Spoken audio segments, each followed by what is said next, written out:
Di salah satu kamar, dia nemu dokumen-dokumen tua, majalah puluhan tahun lalu, dan sebuah kotak tua yang isinya surat tulisan Arab gundul dan sebuah keris kecil. Hai sahabat setiaku, makasih udah mampir dan ketemu lagi bersama saya Agit Rifani.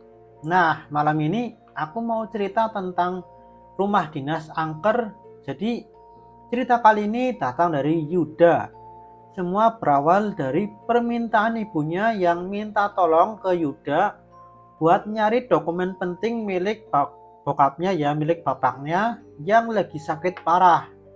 Dokumen itu katanya masih ada di rumah dinas lama di Jakarta Selatan, dan kejadian ini tuh sudah lama, sekitar tahun 1992. Jadi mari kita simak ceritanya.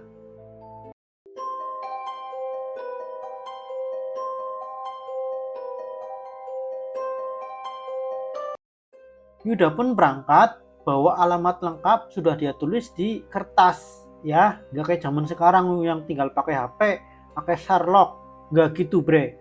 Zaman dulu itu ya mesti tanya-tanya dan ditulis di kertas biar nggak lupa, ya. Tapi entah kenapa rumahnya nggak ketemu-ketemu. Barulah setelah maghrib dia ketemu seorang bapak-bapak yang bilang, dan katanya dia tahu alamat yang Yuda maksud ya, dan dia ngajak Yuda bareng ke sana. Rumahnya katanya ada di ujung komplek.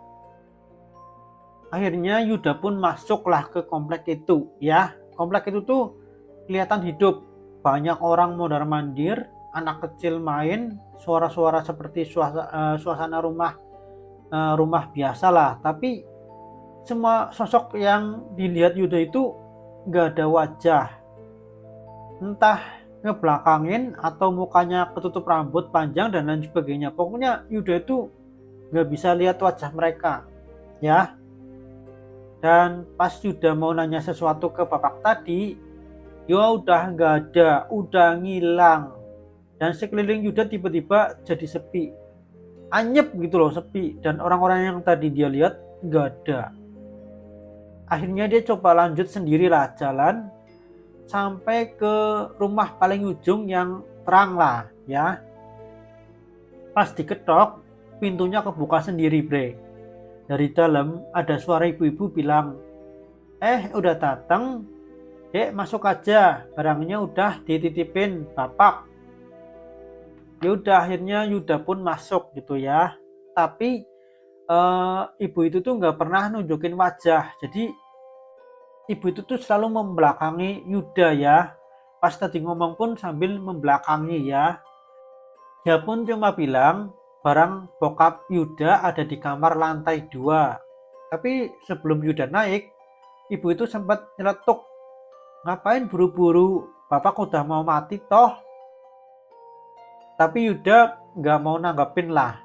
Dia langsung naik aja ke atas, dan di salah satu kamar dia nemu dokumen-dokumen tua, majalah puluhan tahun lalu, dan sebuah kotak tua isinya surat bertuliskan Arab gundul dan sebuah keris kecil. Akhirnya dia bawa kotaknya ya, sama surat-suratnya sama koran-korannya, terus ke bawah buat nanya ke ibu itu. Tapi pas dia ke bawah, rumahnya tuh langsung berubah total bre. Udah kayak rumah kosong, jendela pecah, pintu jebol, debu di mana-mana. Tapi suara langkah kaki tetap kedengaran di sekeliling. Yuda ingat salah satu cara buat lihat mereka, yaitu dengan cara nunduk dan ngintip dari sela-sela kaki.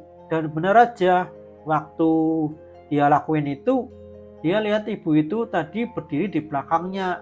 Kali ini kelihatan wajahnya datar, gak ada mata, gak ada hidung, gak ada mulut. Akhirnya Yuda panik ya, Yuda kan saking paniknya langsung lari keluar rumah.